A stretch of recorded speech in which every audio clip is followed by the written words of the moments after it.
Сайн бацхан ингээд та бүхэндээ өнөөдрийн мэндийг хүргэе. Тэргүүлэгцээ.com-аас та бүхэндээ хүргэж буй жарлан хэмээх эрүүл мэндийн видео цувралын анхны дугаарыг хүргэж байгаа таатай байна. За өнөөдрийн бидний сэдэв бол цирроз буюу элэгний хатуурал. За та бүхэн аль мэдээж сонсч байсан мах архи хэтрүүлэн уусаар байгаад элэгний циррозтай болчихсон хэмээх яриаг мэдээж үнэхээр ч тийм хэрв архийг хэтрүүлэн уухаваас циррозтай болох аюултай байдаг.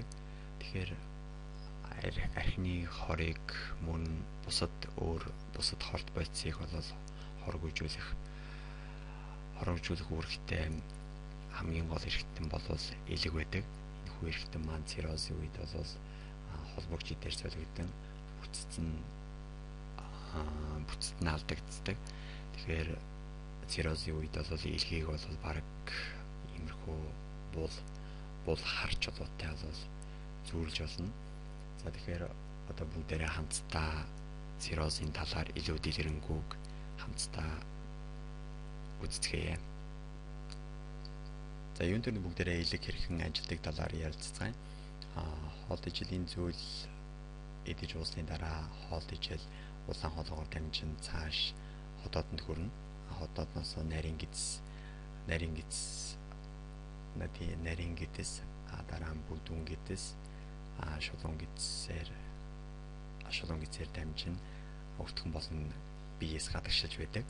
Тэгэхээр ихэвчлэн хоол ижлийн зүйл бол нарийн гидсний ханаар дамжин цаашлаад бүдүүн венээр дамжин элгэн дээр бол хурч байдаг.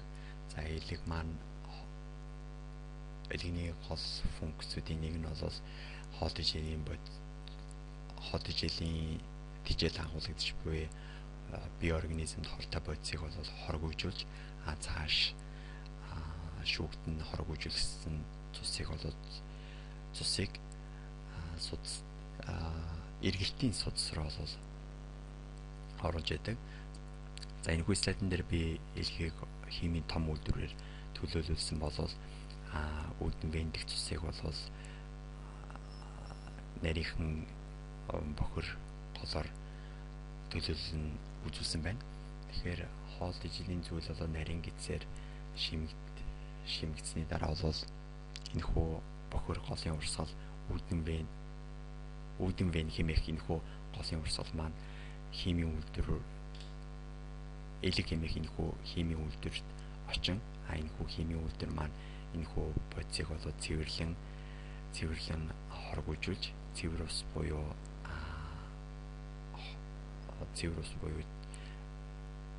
цэвэршүүлсэн хорт бодисоос ангижирсан цусыг бол эргэлтийн судас руу оруулж яадаг. Тэгэхээр архи болон согтуурлах ундааг бол хэтрүүлэн хэрэглэж байгаа хүний хувьд болохоор энэхүү үүдэн вендих бохор нарийнхан энэхүү голын урсгал төдий чингэрэ бохор төдий чингэрэ үерлэн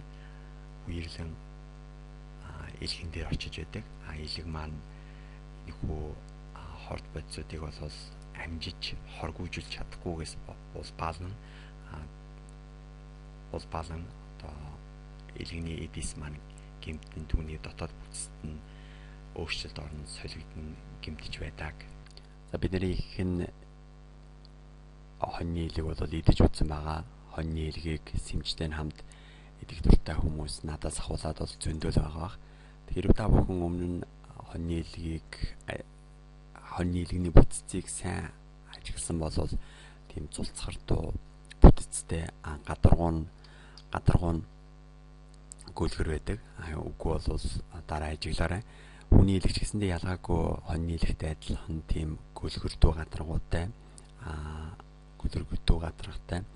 цулцгартуу бүтэцтэй байдаг. Циррозын үр дүнд бол элэг маань иймэрхүү хүн харахын аргагүй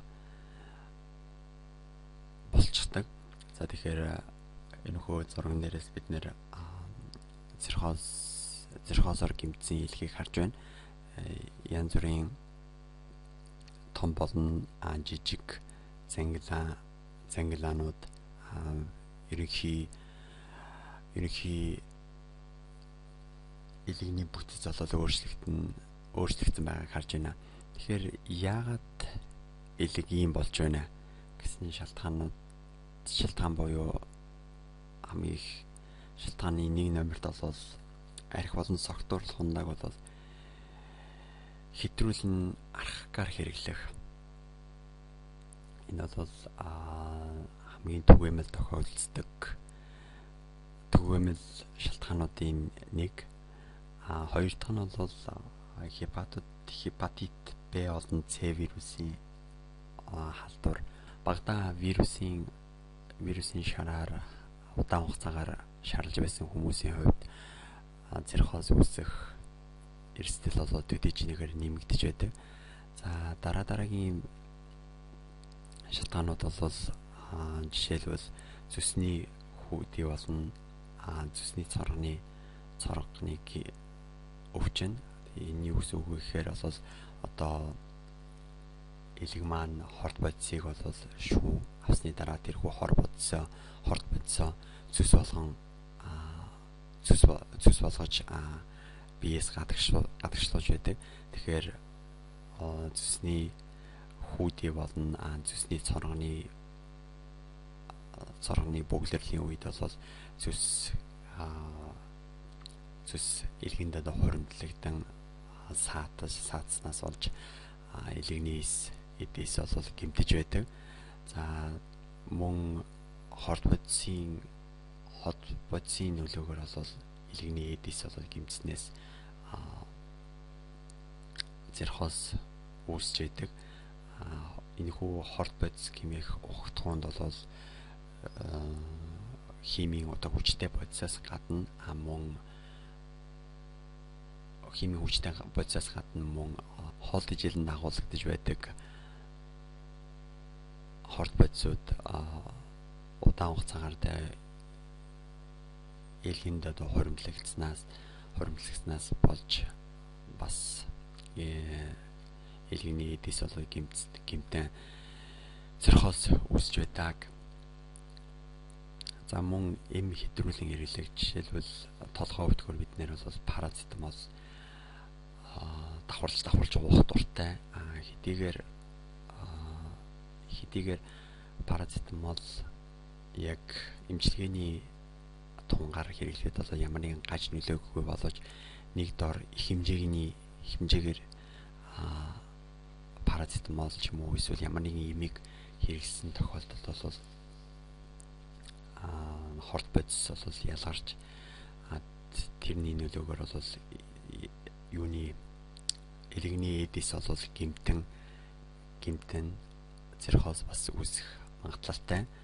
Мөн зүрхний архаг дутагдлын үед бол ялангуяа баруун талын зүрхний архаг дутагдлын үед бол цус элгэнд бол саацнаас болж мөн цирхоз үүсэх боломжтой.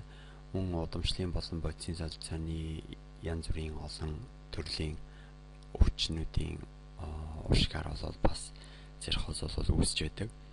За ямар шинж тэмдэг эвлэрэх вэ?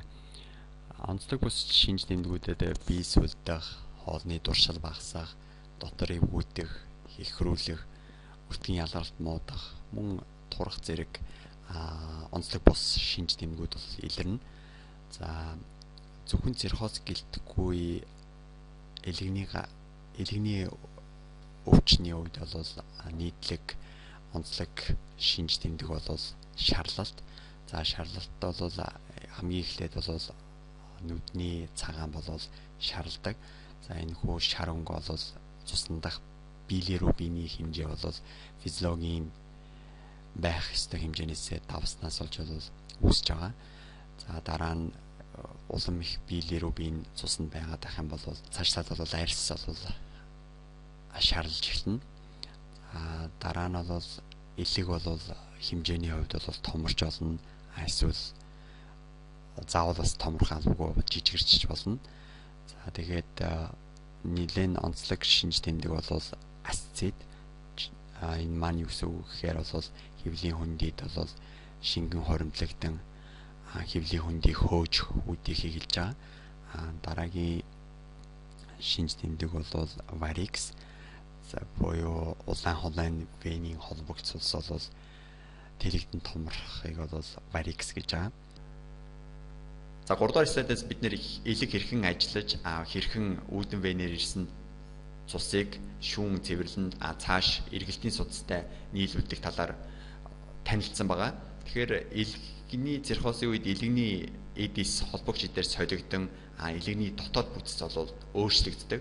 Энэ үед бол цус бол хангалттай хэмжээгээр бол элгээр дамжиж чадахгүйгээс олж үүдэн вен буюу үүдэн вен дотор цус бол хуримтлагдаж эхлэн цааш үүдэн вен дэх цусны даралт ихсдэг. За тэгэхээр цусны даралт ихснээс олж одоо шингэн болоод хэвлийн дотор хуримтлагдан энэ асцит үүсэж байгаа. Хоёр дахь дараагийн хүндрэл болохоор энэ Varix буюу улаан хоолын холбогч вений судас. За энгийн эрүүл хүний хувьд болохоор энэхүү вений судас нь бол энэ үүдэн венийг шууд эргэлтийн одоо вений судастай бол холбож байдаг. Эрүүл хүний хувьд болохоор энэхүү судас нь бол баг ажиллагаагүй ч юу аах вэ, зүгээр итгэхгүй байж идэг. Харин цирхосын үед бол энэхүү холбогч судас маань бол тэлэгдэн томорч байдаг. За одоо энэхүү зурган дээр бид нэр эхний зурган дээр эндоскопийн улаан хоолойны эндоскопийн зураг харж байна. За тэгэхээр энэ дээр бол ямар нэгэн тийм овоож товоосон юм бол бид нэр ажиглахгүй байна. Харин хоёр дахь зурган дээр бол энэ Varix-аар томорсон